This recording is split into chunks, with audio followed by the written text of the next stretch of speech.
Kavanaugh with Gallup Journey magazine, and today I'm going to show you a 2007 Pontiac Solstice convertible.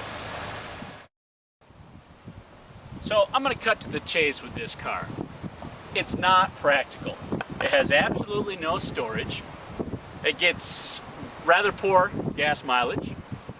It is hard to get in and out of, and it's hard to see out of. But frankly, is that really the point of a car like this? Really, one of my favorite things about the Solstice is it just looks killer. Driving around town, you will get noticed in this car. I love its, very taut roadster profile. I like the way GM rounded the lower body and didn't put any moldings on it. The overhangs, front and rear, are very short, making the car extremely sharp. You factor in the chrome rims, which are a must, and the speedster flares behind each seat. This is a cool looking car. Now from the inside, the Solstice is not a bad place.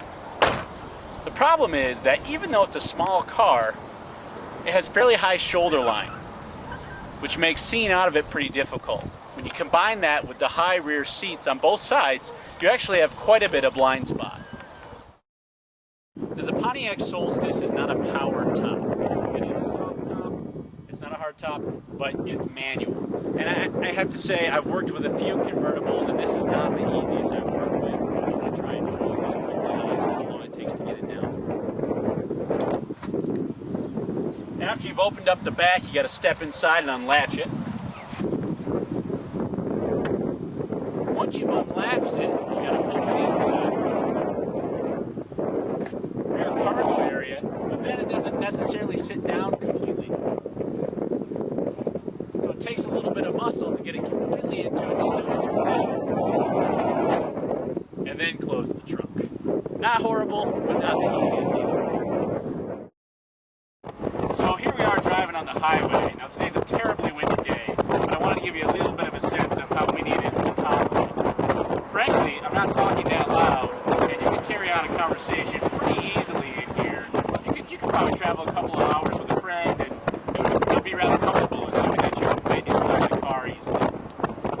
In this application, GM uses a 2.4-liter inline four-cylinder, makes 177 horsepower.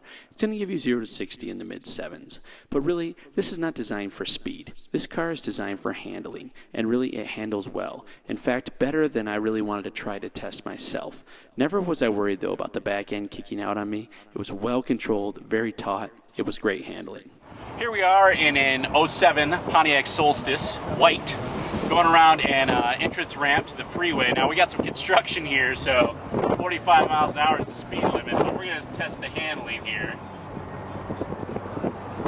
That was right at 45 miles an hour and didn't get any kind of tire squeal, really no flinch from the chassis. I think this thing handles pretty well.